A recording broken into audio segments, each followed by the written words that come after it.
quorum, it means we can't vote on anything. That doesn't mean we can't chat. And so we're not gonna be able to do things like approve minutes, approve the agenda, that sort of stuff. But in deference to the fact that you are here, I think it would be good for us to start the more substantive part of the meeting. And then as folks arrive, so as to give us a quorum, we can backtrack and do the paperwork. How does that sound? Mm-hmm. Right. Telegram. Yes. Should I record now? You're probably better to be safe than sorry.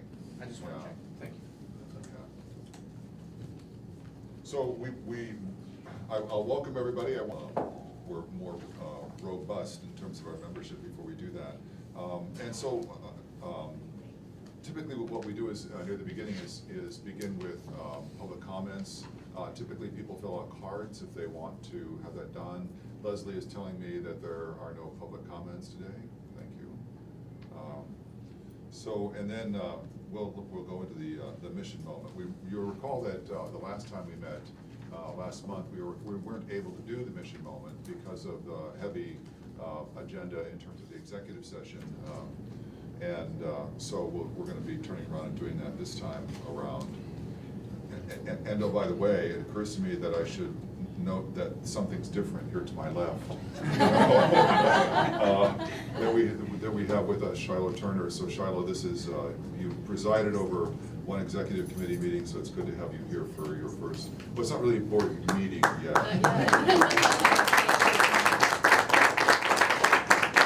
So I'll leave it to you, Shiloh, to tee us up for the mission moment. Sure, absolutely. And is Florence in the room? Florence, could you introduce our special guest? Of course. Mary, would you like to help me? Sure. Well, I'll let Flo introduce him, and then we decided for this month to do things a little bit differently. I'm gonna actually ask Leroy questions. We felt like that would be a little bit Looks less like an interview or something? A little bit like Did they tell you you were coming for a test? Well, she told me she was gonna ask me a question. Yeah. Just felt like that might be a little bit less intimidating than speaking, so. So I'd like to introduce you all to Leroy Holloway. I've been knowing Leroy for many, many years. When I met him, he had not entered the child care world as of yet, but as I grew to know him, I found out that he had a passion and he wanted to transfer from his previous job over into childcare, which he did. And at that particular time, I didn't know that my path would lead me here. So when I took this job with Cincinnati Preschool Promise, and I found out what it was we were trying to do for improving and getting providers up to quality, the first person who came to mind was Leroy Holloway of A-List Children. So I went to him and I said to him, listen, you gotta be in this program because everything about you is top quality. We just need you to get the rating that you're supposed to have. So I'm proud to say, here he is.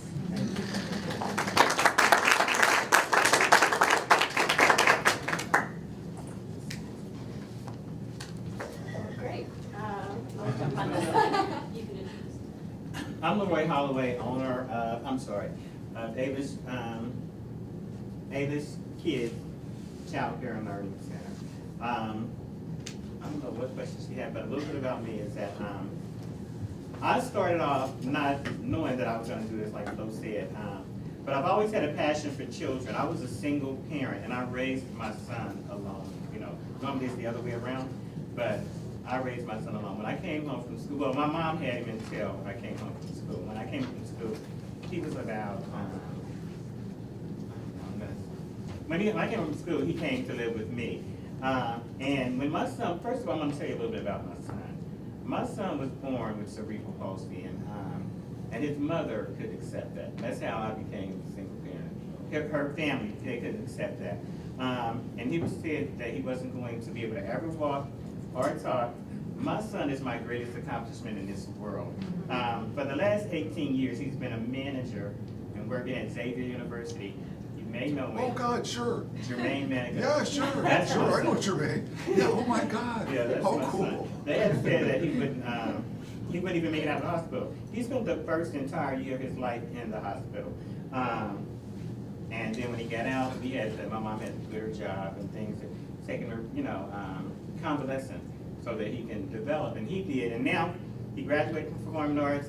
They told me before, when he first got into it, they told me to put him in the Roseland Condom schools because, of his special needs. But my thing is that I'm real faith-based, was that he had made it out of the hospital when he wasn't supposed to do that, according to medicine. And he wasn't about to go, as far as I was concerned, and spend 12 years in an atmosphere with people in wheelchairs and doing drooling, because I never treated him like there was anything wrong with him. Because I feel like that's how you handicap a handicapped person, is by treating them like there's something wrong with them. So I didn't allow that to happen. And he went to performing arts school and he graduated. Got on with UC for about 6 months, and then he went to Xavier, and that's the only job he's ever had since he was 18 years old. He's 37 years old now.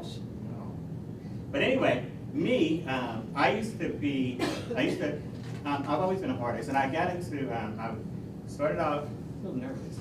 I started off being a hairstylist, then I opened up my own salon, and then I closed it down. And then I went to work for Jobs and Family Services as an EBT specialist. And I did that until they had the big layoff in 2009. I was a part of it. But while I was doing that, I also had acquired a license in interior design. That's when the Art Institute at first moved to Cincinnati, and I got on that because I liked interior design. So after I got laid off with them, I went to work for Macy's, and I became an interior designer for Macy's. I live in Western Hills, and Macy's, my office was in Mason, and I used to have to drive 22 miles back and forth every day, and I hated it. Loved my job, but just hated getting there and hated getting home. And one of my hair clients, because I still was doing hair too, once you become a stylist, they don't let you style. So one of my hair clients said to me, just like, well, Roy, have you ever thought about being a child care provider? And I was like, no, where would I do that at? She said, well, you just bought that big old house, and you haven't decorated your third floor, so move everything off your second floor to your third floor, because the child care can be up, as high as the second level of the house. And do it. And I was like, no, Diane, I don't think I should do that. I don't think I should do it. So I started talking to other people about it. And it's like, well, you would be great. You always got your little cousins and your nieces and nephews, and your Uncle Roy said everybody's child, and you would be great doing this. So I said, okay, I'm gonna give it a try, just to stop having to have that 22-mile drive every day. That's why I really started. Well, actually, they started buying me things.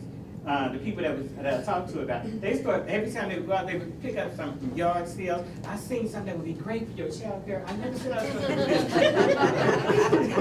And they would start buying me stuff. So before I knew it, I had replaced everything on my second floor with child care stuff. And everything on my second floor went to my third floor. And then it eventually went, I eventually got sold. I just sold it because I would never use it again. After I put it away so long, I wasn't going to use it. This was a lot of bedroom furniture, weight equipment, and stuff like that. But anyway, that's how I got started in this, and I love it. And I thought I was going to be a little late today because one of my babies, and I never knew this until today, when I was leaving, he just went crazy. He didn't want my substitute to touch him. And I was like, oh my God, I'm gonna have to take him with me. I'm gonna have to take him with me. And he's like 12 months old. But he was going crazy. He wouldn't want her to touch. So I said, is there something wrong with him? And she said, I think he might have be a little irritated that she's changing his pamper. I went over and he just shut right down. He just shut right down. She said, you want to take him with? I said, you know what, I would, but his mom was on her way to get him. So if he keeps crying, he'll be okay for a few minutes. Maybe he'll be an opera singer or something. Just don't let it bother you. And I'm Leroy. Oh, we gotta get into the preschool problems. That's my background. So, okay. Answer my first question. But then when we talked earlier today, you had told me about that you heard about preschool problems from Flo. Right. What has it been like to be a part of the quality improvement program so far? So far, it's been absolutely. It's been like the best thing that has probably happened since I've been a child care provider, because since the state has taken over the child care thing, it's a lot of requirements that we didn't have initially that we have to have now, and one of them is to step up the quality thing. And Jobs and Family Services, don't get me wrong, I work there and everything, they tell us what we need, but they don't tell us how to get what we need. They don't give us any direction. You know, if anybody's here from Jobs and Family Services, they don't give us any direction. They just tell us what we need, and tell us how and what time frame we need to have it. And I didn't have a clue on what to do. And I had told Flo one time, this is before she took her present position, I said, you know, they want us to step up the quality, and I don't know, Toyman O'Neill. I was waiting for them to notice. I just happened to notice it.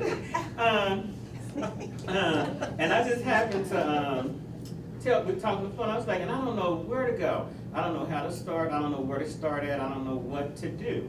Only thing I know is that I need to do this and I need to be done something by 2020, or I ain't gonna get paid. You know, basically is what they were saying to us. So when Flo called me and said, the way I'm taking this position, well, she called me like, guess what these people done decided to do? And I'm thinking, well, what did they do? You know, and she's like, they didn't give me this position. She ain't telling me what it is, but she knew that I needed it. She knew that I needed, so when she told me, I was like, oh, Flo, you gotta sign me up for that. She said, well, that's why I'm calling you, Nut, you know, so you can be on board. So you can be on board. Personal business, Roy. Okay, I'm sorry. So you can be on board. And then she had, I believe her name was Patty, come to my house and she interviewed me. She was a nice lady, and then I didn't see her anymore. And I was concerned because I didn't see anymore and I didn't hear anything anymore. And then I heard from the Preschool Promise program. And they had said they needed more information. I gave them the information. And then I met a lady that I really like, Tiana. She's from the early learning development. Cincinnati Early Learning Center. Yeah, and she came and she's like one of my coaches and she's really, really great. And then one day she came and she brought another lady, Jessica, and then she stopped coming for a while because Deanna's gonna be my business end of the coachment, but Jessica's doing a lot of the practical stuff that I need now, and it's just been great. I mean, I've done a lot that I would have never been able to do on my own, you know, without their help and Preschool Promise. I would have never known which way. I had told friends, other providers, I had provider friends too. And I was like, are you a part of the Preschool Promise program? It's like, no. And I told some, and some of them, I've been doing this for 30 years and I don't need that, and and I'm not interested in that. And okay, well, you know, in 2020 you ain't gonna get paid. You know? You know, if you don't have what you need to have. And my thing is that doing a child care provider and being a home child care provider, that's like a stepping stone for me because my goal is to open up one of the nicest child care centers this city has ever seen. That's my goal. And normally I reach my goals, so look for it. So I mean, look for it because, you know, that's what my goal is to open up a huge and very, very unique child care center. You know, but when I go to do that, I want to go in as a 5-star. I wanted to open up 5-star. I don't want to open up 2-star, 1-star, nothing. I like to do things in a kind of grand type way. So when I open up the center, because they're gonna have it on the news and everything, I want it to be 5-star. You know. But Roy, I get the sense that 5-star isn't quite enough, that they're It may not be. going to have to give you a new category like It may, 5 diamond it or may, something like it may, that. because one of the questions is that I've been getting from people that know my plan is to open up this center is, but where you gonna open it up at? Do you have any idea where you want to do this at? I said, no, it don't matter to me because children are everywhere. Children, and if they say if you build it, they'll come. Children are everywhere, and I can put it right next to a very, very, very reputable child care center. But I'm just, every man for himself, because I'm planning on if they move out of there, if their clients come on over, then that's fine, because I'm going to offer them what I feel like, it's going to get. I'm just going to be that I want it to be a learning center, a learning, so not just a childcare, not just a daycare. I want it to be a learning center, because that's what's very important to me is learning. Like I said, my son had a struggle all through life, and that's my greatest accomplishment. I'm so proud of him, I can spit. I'm just serious. And I know everybody's proud of their children, but man, this one, I toiling, I came a long way, and it was just me. So, I really appreciate Flo. I just met Mary. I'm gonna remember Patty, she ain't even in the room, is she? Brittany is Patty now. Oh, and I never met Brittany, but I talked to Brittany on the phone. So that's Brittany. Okay, but Preschool Promise has been great for me. I'm just looking forward to learning and just sponging everything I can from them. That's the best thing that has happened for me. And I'm gonna become a sponge, and I'm just gonna sponge everything I can from them. That's it. Leroy, we will all be there to help you cut the ribbon, so thank you very much for being here.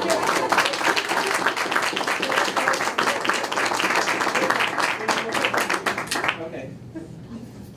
With Pastor Tate's appearance, we've reached the magic number for our quorum, I believe, governance person. All right, good. All right, so we can actually be official here. So do the roll call vote. Debbie Alsa, Terry England, Tim Fogarty, Mike Graham, Jasmine Jones, Micah Cameras, Kimmy Moyo, Toylan O'Neill, Bill Owens, John Pepper, Cheryl Rose, Here. Laura Sandra Gret. We're on a roll. Steve Shipman is here by phone, Pastor Tate, and Sally Westheimer. So, looking at the agenda, I noticed that it had been revised slightly, and I noticed that something had been left off, and namely the opportunity for an observer's comment. And so I'd like to amend the agenda towards the end, right before adjournment, to have an opportunity for observer's comment there. Right before that, I'd like to have an opportunity for remarks from the chair, me, and so that will be very brief. So I'd like to suggest those changes in the agenda. There is no need for an executive session today, I believe. I'm looking at Cheryl Rose. I don't believe there is, thank goodness. Isn't that wonderful? It feels a Isn't that really good wonderful? feeling. Right.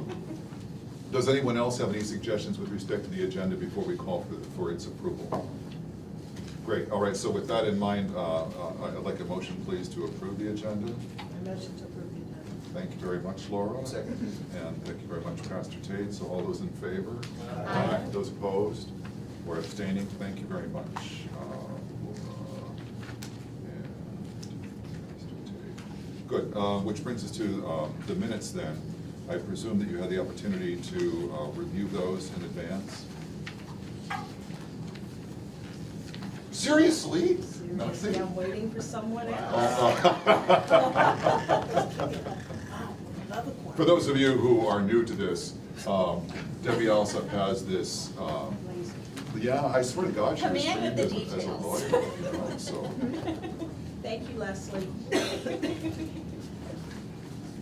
So does anybody else have any suggestions, emendations, corrections regarding the minutes? If not, I'll entertain a motion to approve. Thank you, Debbie. And a second for that, please. Thank you very much, Pastor Tate. So all those in favor of approving the minutes? Aye. Those opposed or abstaining? Great, wonderful. The minutes have passed. So we can skip now to item 5 on the agenda, which is the committee and work updates. Teeing things up first with the Finance and Audit Committee work. Pastor Tate, we'll turn things over to you. Yes, sir. Thank you, sir. Today, we want to draw the board's attention to 2 items. One is the banking resolution for our new executive director, Sally Turner. And so the documents for our banking have been updated, and 3 signatures for our accounts are going to be Hector Polanco, who is our business manager or finance manager, Shiloh Turner, our executive director, and Father Graham, the chair of our board. And those 3 signatures will be how that process will work. I'm sure Hector has that worked out already, but we needed those 3 signatures to make sure that we could keep doing business in the transition process. And so we've done, Hector's done an exceptional job of not only keeping us up to speed, but keeping us ahead of the game. And so we appreciate him for his work. tenacity, and thank all of you for the work that you're doing as well to keep the finances of our organization moving. Secondly, we have you have two reports in your possession. One is the summarized budget report as of the end of year, calendar year, 12/31/17. And that report just reflects all of the business that we've conducted up until this point. And if you remember a few meetings ago, Hector presented a format called the summarized budget report that consists of CPP, which is the preschool promise, CPS, and then a combined column to be able to show the reconciliation of both transactional organizations and how that fares out for the total preschool promise report. And so you have those numbers in front of you in that summarized budget report. If you're looking in the packet, it's on page 2, I believe, on the flip side. Had that back in a second ago. So if there are any questions regarding those finances or any one of those columns, this is a good time for anyone to ask at this time, Mr. Chair. Are there any highlights to which you'd like to draw our attention, either you, Pastor Tate, or you, Hector? Just that we're excited that we are receiving information from CPS and that the report is truly filling in. If you look at these columns, you'll see that there's activity on both sides. We are still building capacity, but the communication between Hector, Jen, and Jill is very strong. And so we just see that this report gets better and better. All right, Hector, anything to add? No, I agree. This is the first month where we've had joint numbers of substance from CPS and CPP. So we get to see a holistic view. We've been trying, but through systems issues, we weren't able to get those. Now we have them, and we should have them every month from here on. Wonderful, thank you. Good news. What are your forecasts based on? I think that's what FCST stands for at the bottom, like January, February, March forecast. Oh, sorry, that's the next report? Just a second page. Yes, Ms. Deb is moving ahead of me, Oh, and I'm I don't mind sorry. to move to the next. If I'm there are no sorry. questions for the chair, we'll move to the next report, which is, again, another document that was created to give the board kind of a insight on forecasting for the remainder of this fiscal year from January to June, based on where we ended the year and then what are the projected numbers going forward. So to that point, the question on the floor is, what are our projected numbers based on? And I'll turn that over to Hector. So they're my educated estimates. Each portion has a different process. So for example, for the tuition assistance, I will use for the CPP portion our own analysis of our students and their cost. For the CPS portion, I use the process that they use, which is based on students and days and allocations and so on down the line. So I will look at every single cost element and estimate based on historical or on formulas what will be our estimated spending. It does not, to make this clear, does not have the blessing of CPS. They do Yet. not do a forecast, I do a forecast.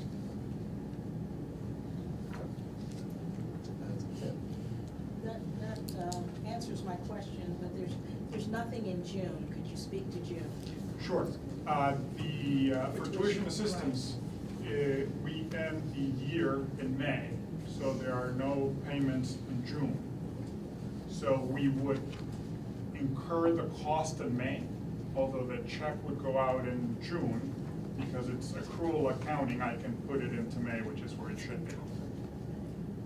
And that's for both, actually. CPS, I think it's the 18th of May, I think it's the date, maybe the 22nd, something like that. So we wouldn't be incurring any tuition assistance in June.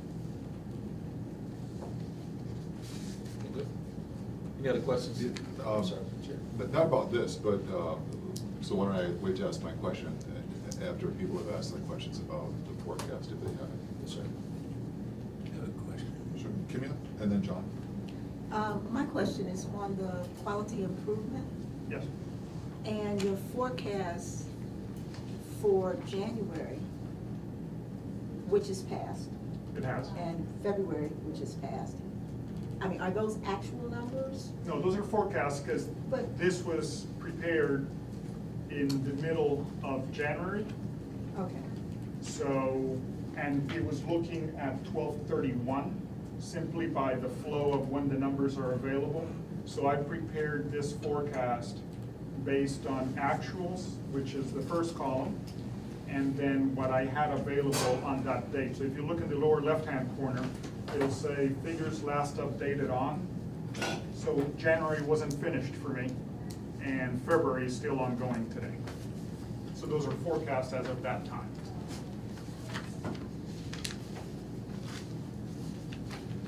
So, Ms. Kimmy, are you looking for what we actually spend in January on QI? Well, I know that wouldn't be in the forecast, that would be on Yes, the ma'am. actual, I Yes, get ma'am. that. But did we, so forecasts, just help me understand, don't have anything to do with actual. Yes, ma'am, that's correct. So it's just, that number is there even though it's, Forward, but we're looking forward. So we but haven't. in terms of January, it's moot. It is, but Okay. the idea is to allow the board to see how the year is gonna end up, so that it can make choices long before we get to the end of the year. So yeah. Okay. John, you had a question? John? Yeah, yes, the question's come up before, the total budget at 12 million nine, or call it 13 million. My recollection is the revenue is, what, 14.5? Is that, That about is right? on my list for your next board update, is to go back to the taxing revenues, subtract everything that's been taken out, and give you what would essentially be how much cash is still available, based on the revenue. But that is not in this forecast. This doesn't have the revenue. Correct. It has the spending, but not the revenue. What is the estimated revenue for the year? It is what you described. 14.5? Correct. So that in addition to a $4 million advantage versus budget, as we're now forecasting, there would be an additional, what, 1.5 million in revenue, so really 5.5 million go in with the carryover. Roughly, that's true, yeah. Thank you. Other questions on this? Before we go on to Mary and the community engagement group, could you speak a bit about the budget preparation for next fiscal year? Because I know that we'll be moving into that fairly quickly, and that what our work is to some degree tied to and driven by the requirements for CPS. So I think it'd be useful for the board to hear that. So Hector, Pastor Tate, however you will. We are working in conjunction with Jen Wagner, with our last Finance and Audit Committee meeting. She gave us information that they're starting to work on their budget for the year, and it would be helpful, Hector's already started, that we would start to collaborate so that by April, our draft would be in place, so as they prepare to approve their budget, we don't have to do 2 approvals. Our numbers should be in as soon as April or earlier, so that as they start to review their budget, our numbers are included with their proposal. The process that they follow is similar. In April, they have a relatively strong draft. So we would put our draft into their draft, and then it goes through a back and forth process inside CPS. But our numbers would be in there already. My goal would be that first draft would be my only draft. Yeah, right. Does that suggest that we might have a first look at it at our March board meeting? Would that be too quick? March board, so in 4 Right. weeks, yeah. Yeah, it'd be too quick, or yeah, we might have a No, real look no. at it. It's realistic. Thank you. Clarifying that. Yes, you might have a look at it Great. at that point. Great, we'll look forward to that. Sure. Yeah, thank you, both of you, for your good work. Mary, community engagement? Yes, and I'm going to bring up Flo again, since we just, double-teaming all of our reports today. We wanted to give a quick update on the Promise team, since we know everyone is really interested and invested in that.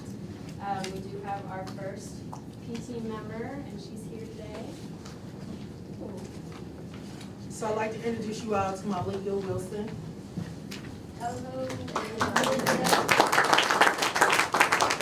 We've all been looking forward to your coming, Malika, so thank you, we're so glad you're here. So I'm working really, really hard to get her just acclimated and up to speed on everything.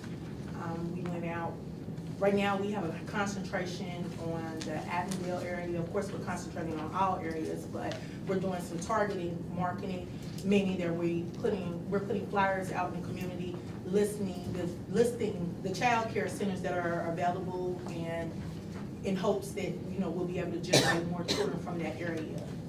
So that's our plan right now. So we're gonna go from area to area. Right now, we're doing Avondale, then we're gonna do Westwood, we're gonna do Price Hill. One of the things that's gonna take place is looking at how many empty seats that we currently have available, and we're getting that information every month. From metrics. Yes. So are those neighborhoods chosen because of kind of the combination of seats available and kids who could be in those seats? So a couple of things that I'm looking at, Father Graham, one of the things that we're concentrating on is quality desert. But the second thing that we're concentrating on, areas that have a high population right now of withdrawals. One of the things that took place, which I kind of spoke a little bit to Pastor Tate and to Shiloh about this, in January, what happens is up to 200% of the poverty rate, we get our income tax back. And once we get those refunds back, we move out of areas, maybe we don't go to work for a little bit, and that causes our centers to have lower numbers. So, thank you.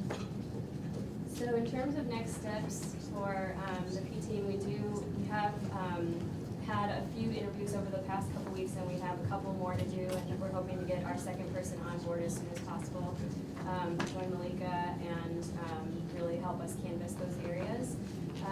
Florence is also working with the STEPS program through United Way on some training opportunities for our P team members, which will be a really cool opportunity for them to get certified in So actually what we're doing is, as Mary said, we're working with the STEPS program through United Way in hopes of getting a customer service certification program. So after they complete the training and after they complete working with our program, they'll be able to take that certification and go somewhere else and say, hey, listen, this is the experience that I got and this is what I've been doing. Because the goal is also maybe to get a few mothers on board, and we want to give them an opportunity to have some experience, some, I don't want to say legal experience, but some what's the word? Certifications. Some certifications Yeah. where, you know, so they can use that and go somewhere else.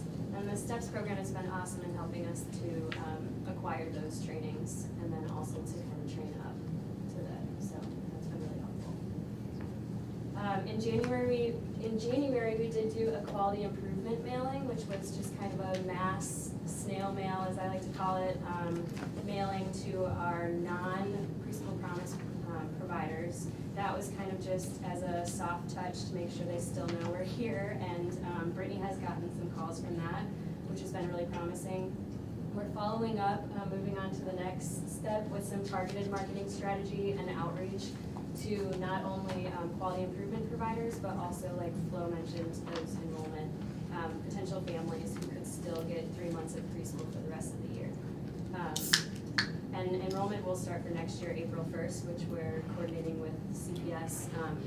But for right now, we're really trying to see how many more kids we can get in for the next few months. And we are working on a plan for that quality improvement outreach that will include in an upcoming board weekly report, so you can all kind of review that and give us some feedback and see what we're planning. Yes. Oh, yeah. They're handed out already. Okay. So you also all have a nice little postcard that we got printed this month, which Brittany and Flo are using when they visit potential quality improvement providers. These are specifically targeted for family child care providers. We talked to participating FCC providers to see why they like participating in Preschool Promise, why they would recommend it. And so we're using those cards to try and drum up some more attention gain some trust, build some relationships. The really cool thing about these cards is those quotes are real providers, so these are not words that are coming from. Leroy, for example. Yes, Leroy, for example. These are not words coming from CPP, these are words coming from people that work and, you know, take care of children just like you. So I think that that is having a positive effect. And then the final point that we just wanted to cover quickly is Flo and I are working together to really take a good strategic, critical look at our outreach efforts. And what we've really started to realize over the past month is those really break into two very distinct categories, being community engagement, which is more kind of the education, making sure the community is up to speed, broader community efforts, and then also the outreach for enrollment, which is much more targeted to the families who qualify and to providers who can participate. And so you'll see over the next few months kind of our efforts broken into those two categories. We had been talking about just how it kind of skewed our efforts on the reports and everything, because you can't assume, or we couldn't assume that going to the art museum to do Weed Wednesday, which is kind of like a family outreach opportunity, would be the same as going to knock on doors in Avondale. Like, it's just very different audiences. So we have really been trying to kind of break that apart for everyone. Both audiences just as important, but at the same time, just two different efforts put forth. Questions? I just have to say how lucky we are to have you guys, and thank you. Oh, thank This you. is so exciting, such an exciting update to see the progress. Debbie, you have a question?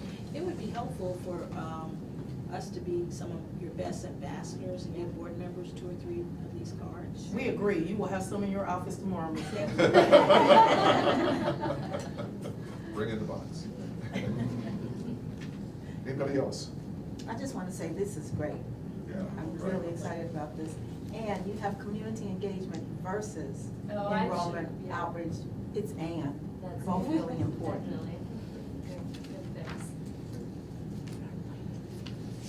Okay, thank you. I think we all second Cheryl's comment that we're lucky to have the two of you, so thank you very much. Thank you. Tim Fogarty isn't here to talk about cost of quality. So does anybody else from that group, or Stephanie, That would maybe be me. you? Yeah. Okay, yeah.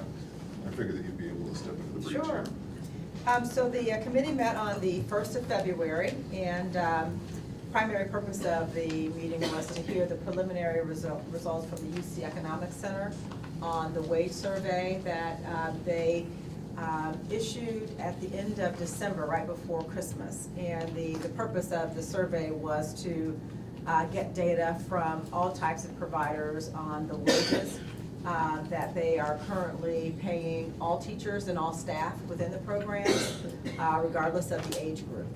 And the survey was sent out to about 620 providers across the city. And it was sent out by email.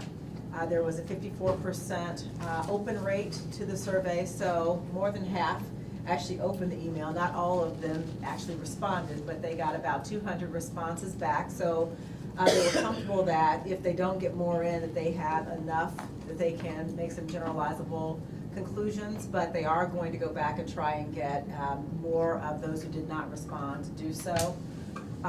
They got a good response from all types of providers, from family child care, small setting, family child care, larger setting, 12 children, on up to multi-site programs. And so they were happy with the number of respondents by category, but within that, the largest response was from providers that were 5 stars.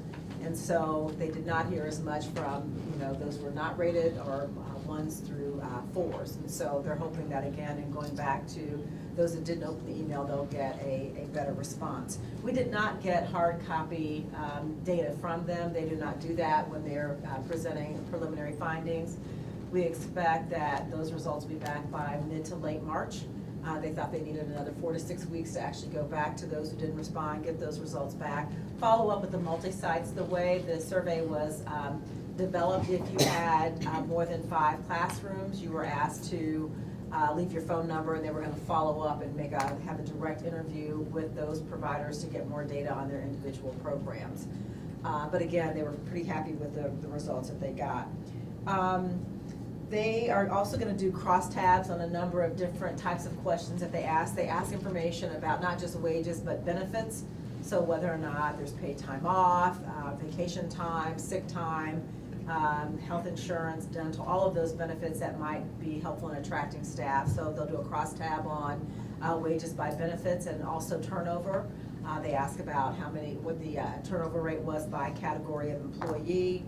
And also the credentials of the staff, so whether or not they have no degree or a CDA on up. They did have some PhDs who were included in the survey, so a wide variety of staff are represented in the data. And then also longevity, so the amount of time that the teacher was in the classroom. Our biggest concern obviously is for the preschool teachers, although we'd love to be able to make adjustments for all teachers. They're gonna spend more time kind of analyzing the preschool teachers' results, and we'll have a report back by, again, mid to late May, or March. So we're looking forward to that. Can you talk a little bit about the idea of a, what do we call it, demonstration project, or that we thought we might do? Sure, we can. Just to let people know how we're thinking. about Yeah, it. so one of the things that we think we have the bandwidth to do is to get a better understanding of what the current wage rates are, how the market dynamics of turnover and differences in salaries really are affecting the longevity and tenure of teachers in programs. But we wanted to put together potentially a demonstration project that allowed us to kind of look at the petri dish of the early childhood ecosystem, maybe even by a specific geographic area, to say if we were to help programs get their teachers to $15 an hour, and those programs that aren't currently doing so. And I should say that one of the findings that we found is that many programs are paying about $14.50 an hour, so really close to $15 an hour. Not all, but more than we thought. But for those who aren't, what would happen if we infused money into those programs, to their ability to attract or retain staff? And what else might happen as a result of our infusing that money? And so there's an opportunity for us to define that obviously a little bit more specifically to either a geographic area or a type of provider, or make it more open. But we think it's important for us to begin to really see how adding resources to a program might affect their ability to get staff, keep staff, and then what impact that has on quality over time. I'd really encourage that. We had a conversation around this at the executive committee meeting the other day.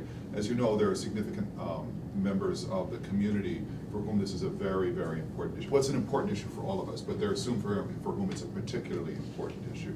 And so doing something like this would convey a seriousness and a purpose behind this part of the agenda in a way that otherwise couldn't be conveyed, it seems to me. And I think it will also help us get out in front in terms of the fact that this is a complex issue, and helping to more clearly communicate the complexities. Questions, comments about this? I mean, I think the other part of it is because of the master agreement and because of all of the pre-campaign, the pre-election promotion around the $15 an hour. This is a way of our beginning to take a look at how we might structure that. But in the end, the question becomes, does the preschool promise have to set a competitive wage policy of some sort that says how we expect programs who are participating to address the competitiveness of the wages that they have in place? Because that's kind of the unspoken expectation that many were promoting as a part of the campaign promotion. So we have to figure out how that then plays out in terms of policy for preschool promise. But that's going to be down the road a little Yes, bit. absolutely. So right now, we're gathering the data and trying to figure out how best to proceed. So good stuff.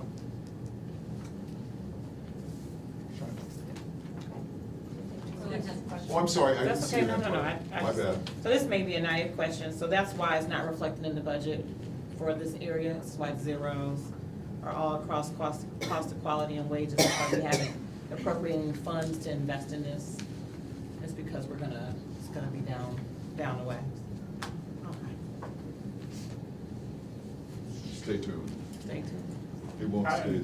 Just to tell you, 620 providers, I'm excited to have a nice number. Now I can start doing forecasting in my mind for the next budget.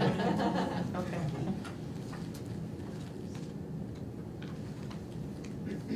Okay, so first I want to thank everyone for your patience as on my 6th day in this role. I walked through our first board meeting and materials.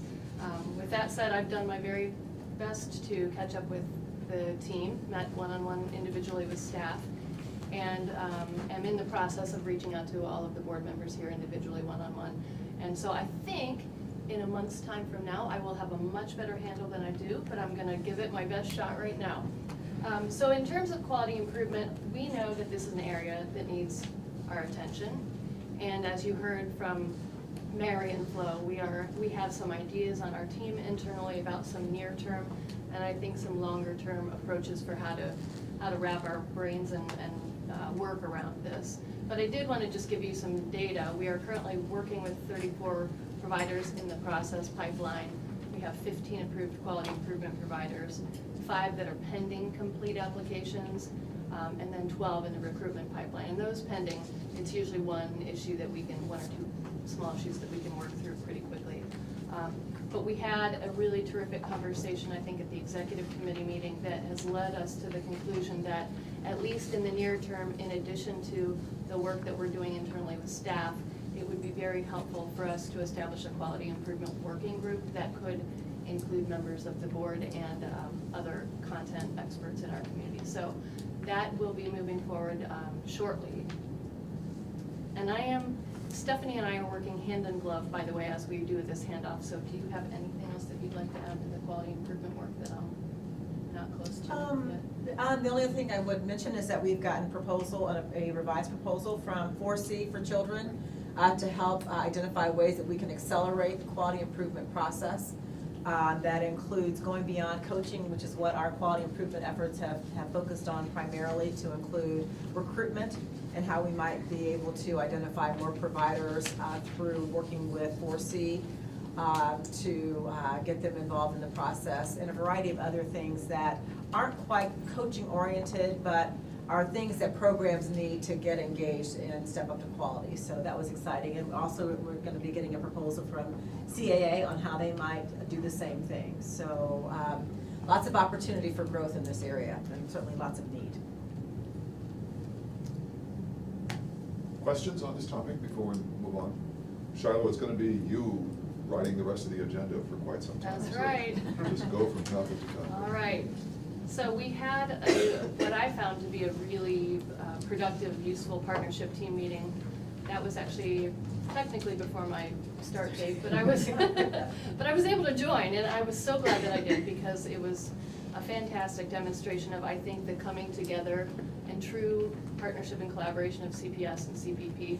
We achieved consensus among several items here that I'll go over briefly, and then I will also mention that Steve Schiffman, who is on the phone, and Micah Cameras were also in that meeting, as was Stephanie, so you feel free to chime in.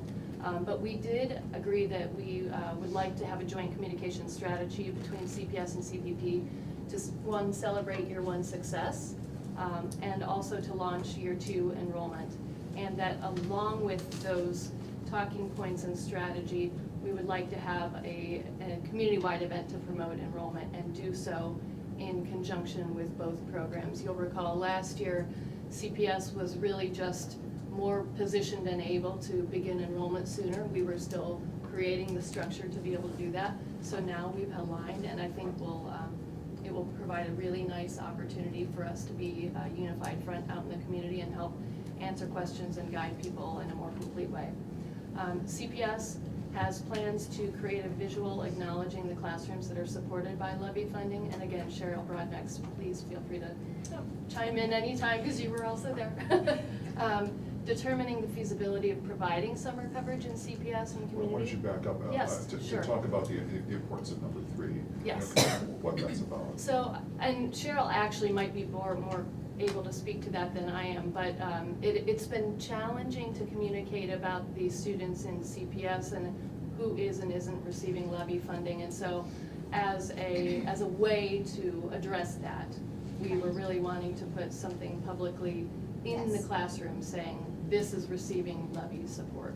Correct. You Got it? summarized it great. Okay. That was it. And then determining the feasibility of providing summer coverage in CPS and community. I think that because of the issues of tuition assistance, we are afraid, especially in year one, that if we don't provide some sort of summer coverage, we may lose some families, and so this is a possible strategy.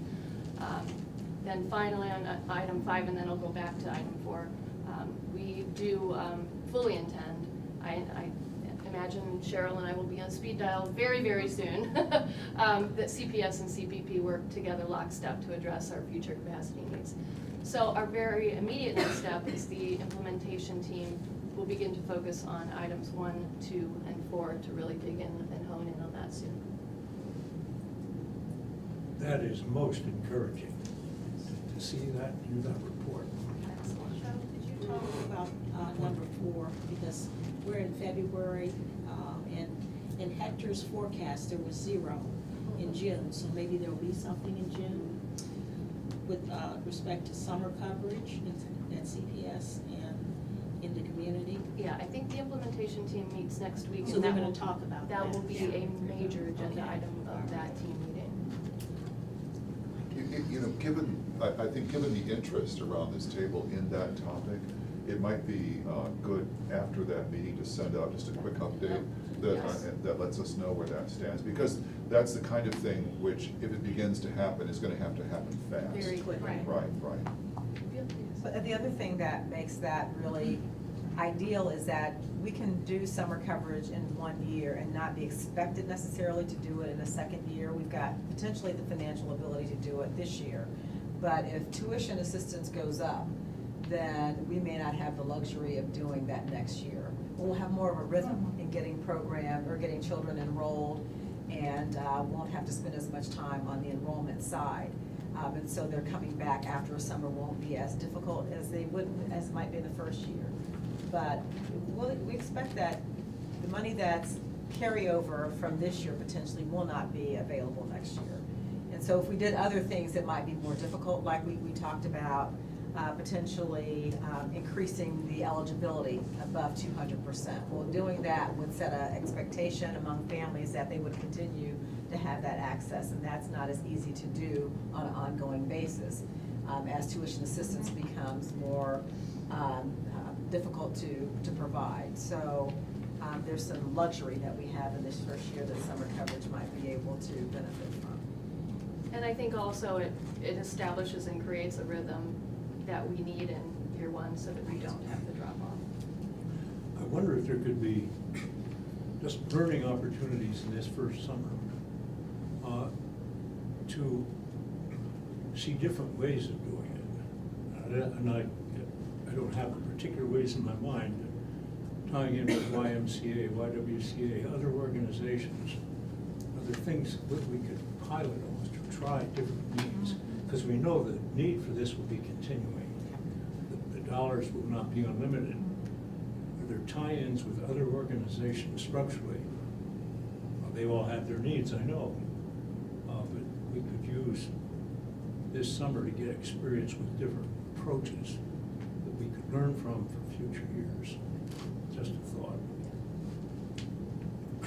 Questions or observations from anyone else? Or how about Micah, Steve, Cheryl, anything that you'd like to add about the partnership? It was a great summary. I'll just commend Cheryl and her team. I think among everyone there's really become a great can-do. Let's figure out a way to make all these tough challenges, get through them and make it work, and it's really been exciting to everyone. I would observe that same kind of atmosphere was present at the executive committee meeting last week as we talked about that point number 5 about a strategy to address future capacity needs. There was that working relationship was also much in evidence. Father, I just make the observation that came up in the executive committee meeting that we're now at about 1,100, 1,200 students. There's a sense that Shiloh, you and Cheryl will go over, but a sense I have that we've got to get to 2,000 in this coming year to be able to feel we're doing all we should and present to the community we're on a path. And that makes this number 5. Working together to do that absolutely critical, without a lot of time to do it, because that enrollment process for next year will be in front of us in just a couple of months. So I must just say to you, there's a few things that have encouraged me more on this path and there have been many that have encouraged me. And seeing the coming together of CPS and CPP in the manner that was demonstrated at our executive committee meeting, it's showcased up there. This is the heart of our future success, is to take advantage of mutual capability. Cheryl mentioned last week, they have curriculum that can be shared, training that can be shared. And this can be our ace in the hole of being able to take advantage of the learning from community providers. This is good. So recall what Shiloh mentioned a bit ago about putting together a quality improvement working group comprised of members of this board and other content experts. And so it's precisely in those areas that CPS can make a great contribution, it seems to me. So. I know, conversation. Yeah. I don't want to get out front. Okay, so I did just want to make everyone aware in this board that there is a transition and onboarding document that was created by Mary Ty and Kelly Leon and was also reviewed by the search committee. So I have a very thorough plan in front of me, and also I've incorporated the 2018 priorities as identified the board and observers during January's board meeting. So I continue to incorporate and integrate that, but I thought I could spend just a few minutes on high-level priorities as both I've seen it from this transition operations plan, from the 2018 priorities generated by this body, and then, again, the first 6 days on the job that I've had. And please feel free to interrupt at any point. The first item, and I think this is where I've spent my time, for the majority of my time on week one, is really CPP staff structure. Obviously, we're working toward onboarding the new executive director. I will be spending a great deal of time. I've had both team and one-on-one meetings with the staff. So evaluating what our current staff capacity is, identifying those gaps, and then filling those gaps, ultimately to leading to develop a 2018 work plan at the staff level. The second item is quality improvement strategy. As I mentioned, we're planning to form a work group. We want to gather data on where all the quality community providers are, and Cheryl, I think this came up in executive committee's discussion, how you have that ability to do so with the CPS providers, and we have that data, but we haven't mined it in such a way that we will be shortly soon doing, so that we can then understand what our 2018 priorities are, and building more in the pipeline, particularly those in the quality deserts. And then, as Cheryl mentioned again, leveraging CPS trainings and other community partners with strength in QI, such as the Strive Partnership and Cincinnati Children. So those are just some initial thoughts in that space. Competitive wages, implementing the demonstration project as we discussed at last week's executive committee. We identified and understand the complexity of this issue, and we realize that it's very important for us to get out proactively and communicate about that complexity, so that will be coming shortly. Dashboard, I identified right away the importance of having and creating a dashboard to create and track progress on our big buckets of work, if you will. And so I'll be working in short order, and Mary and I have already had some conversations, and others, Hector and I, about what that might look like. It may not come to you in perfection on month number one, but we will work through that, because we understand we need that barometer of how we're doing in the various buckets of work, and we'll do so. Under budget and financial, we clearly need to develop the 2019 budget and then reconcile tuition assistance to enrollment. And then getting to enrollment, a coordinated enrollment process between CPS and community providers, as we've already talked. Determining the overarching strategy for increasing enrollment, establishing realistic goals for the number of children we can serve and by when, and then possibly revisiting the qualifiers for participation, and we've alluded to this already. I have one more slide, but before we go any further, let me pause and see if there are questions on those items.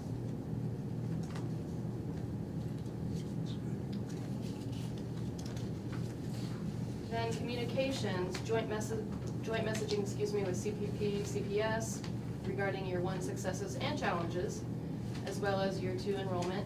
Continuing the regular drumbeat of media presence that I think we've started to establish.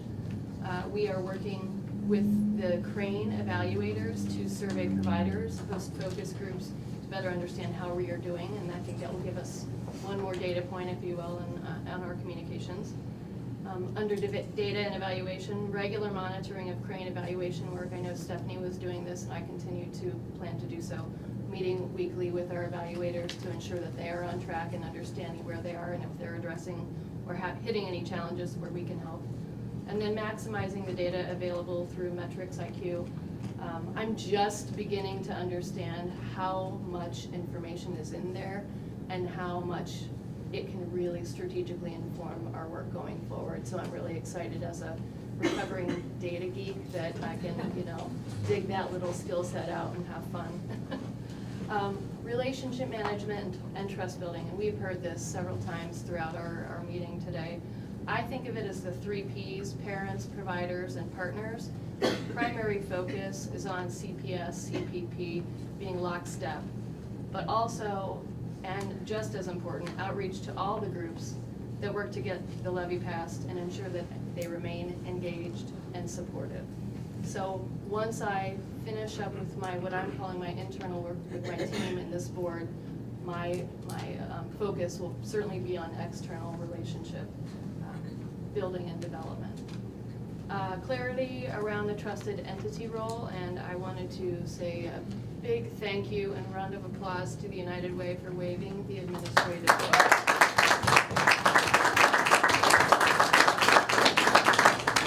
So thank you for that, and I know that we're meeting soon to talk through the clarity of that trusted entity role.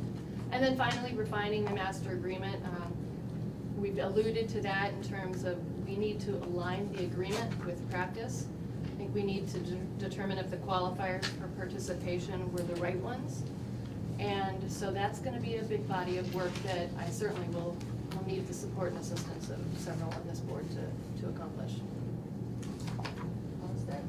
Was there. So as you can see, what Shiloh is attempting to do is to take the onboarding transitioning document along with the feedback that we created last time, or over the course of a number of weeks actually, and merge all that into a kind of a big picture work plan. So what you have here are the major topical headings, if you will, that don't drill down into, here's what we're going to do with respect to each and every one of them, but you do get some sense of it.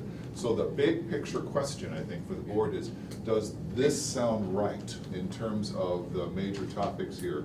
Are there gaps or omissions or whatnot? But we want to make sure that we are all aligned with Shiloh as she gets going. So it's very important for us to have clarity that what she sketched out in terms of what she understands her work to be is in point of fact what the board understands her work to be. Recall that in short order, what we'll need to start doing is putting a formal evaluation mechanism in place, which is always built upon goals, right? Such that those can be revisited. And this is what we'll structure those on. Now we'll have an opportunity to revisit that with you as that gets built out. But I think this is a good time now for us to take a big deep breath and say, where are we? Does this look right? So, where are we? Does this look right? I think it looks right. The question that I would have for clarification on day 6 is, are these listed in any type of priority order? Because as we look at 30, 60, 90, and ongoing, many of these are not in short order, but require, a full year. Yeah, so I think that's a great question, and I would say to the answer of that is the CPP staff structure and quality improvement, followed closely behind by the competitive wage issue, are my top 3. I do believe that in tandem, most of the other things can be making progress throughout the year. And I do see some things such as a dashboard as low-hanging fruit that will just help us better monitor our work throughout the course of the year.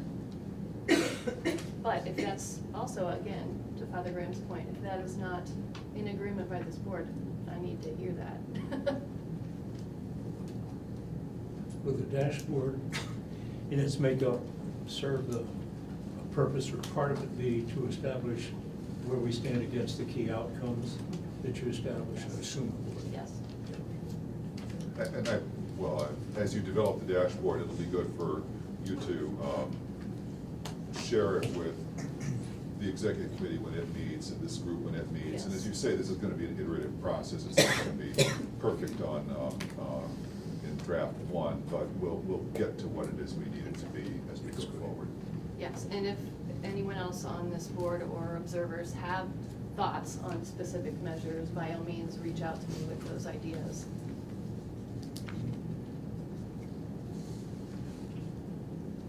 I had one other thing, and having served on a school board and being used to kind of work toward the next levy, you're always working on the case.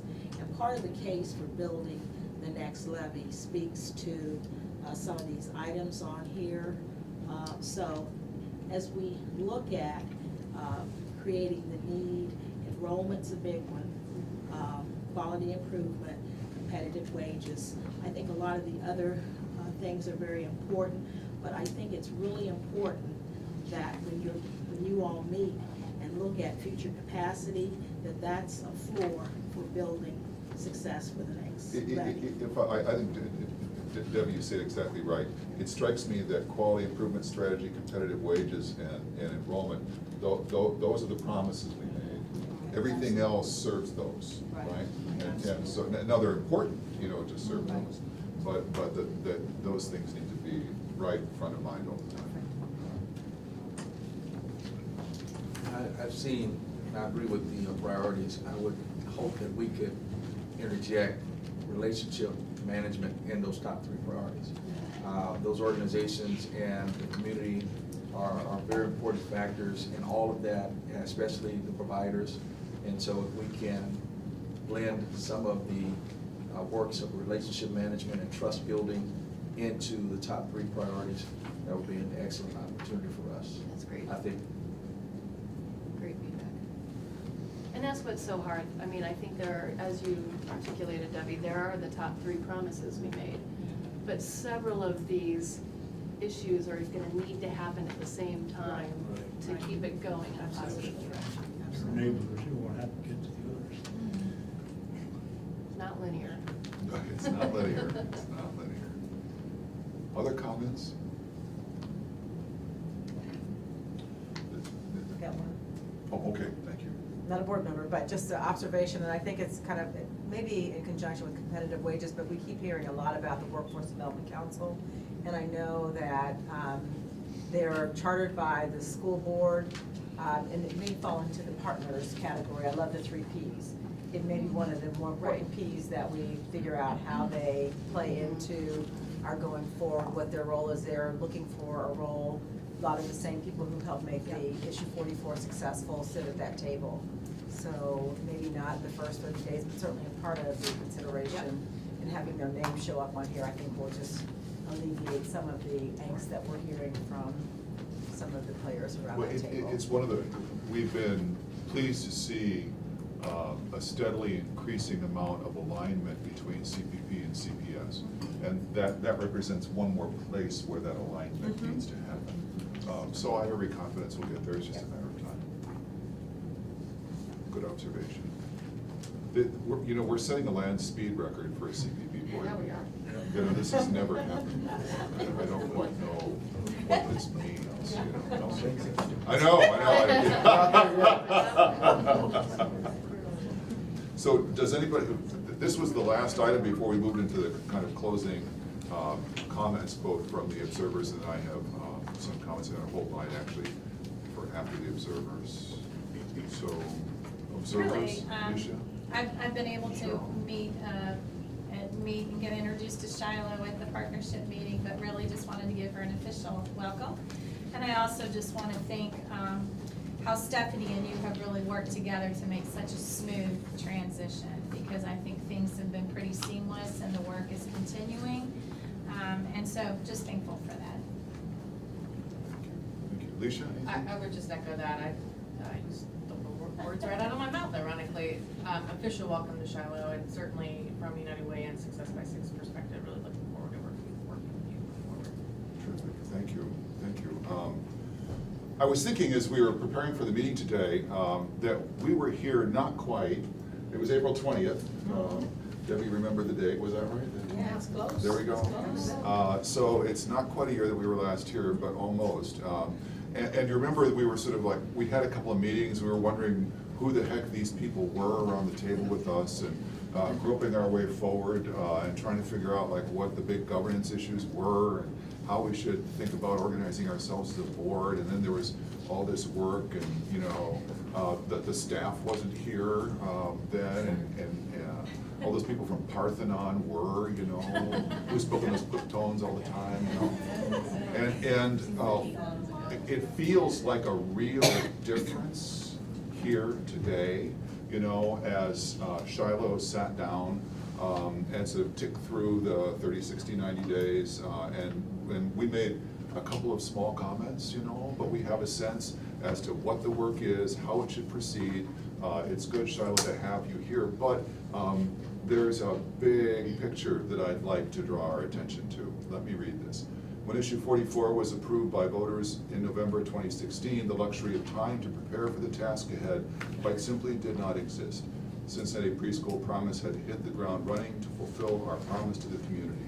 Enter Stephanie Bird. As Senior Vice President of Early Learning Strategies for the United Way of Greater Cincinnati, she leads the effort to achieve United Way's regional goal that 85% of children will be prepared for kindergarten by 2020. Stephanie was part of the team that worked so hard to get issue 44 approved by voters. After the passage, her leadership skills and dedication to children made her the perfect person to take on the role of interim director of Cincinnati Preschool Promise. Not surprisingly, Stephanie embraced the challenge. Of course Stephanie stepped up. Of course she did what was asked of her on behalf of the community. Of course, in addition to her real job, she took on more work and more responsibility. That's just who Stephanie Bird is. As interim director in just 1 year, Stephanie Bird has given focus and direction to the board, helped build a team of professionals who will take CPP into the future, overseen the grassroots roots of connecting with parents, enrolling children, more than 1,100, as we know, in quality preschool, coordinating with community providers, and collaborating with Cincinnati Public Schools. She made sure that all of us involved in CPP act as good stewards for the community and honor the trust the community has placed in us. And so for all of that, Stephanie, for all that you will continue to do to support Shiloh, the CPP team, and the CPP board, we express our heartfelt gratitude to you and the contribution you continue to make to the children of our community. Mary can come in now. There we go.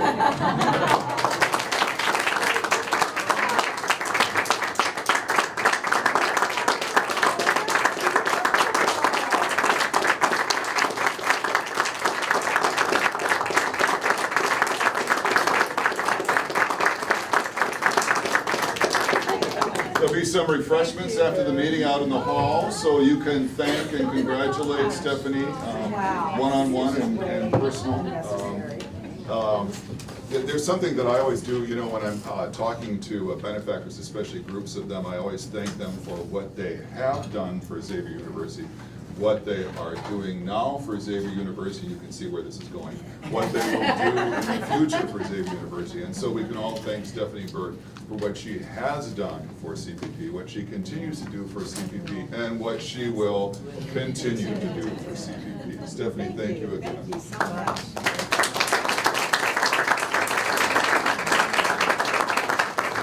I need a motion to adjourn, please. So moved. I think you're the first and you're the second, so all those in favor? Aye. Those opposed or abstaining? We got some treats over there, so thank you very much.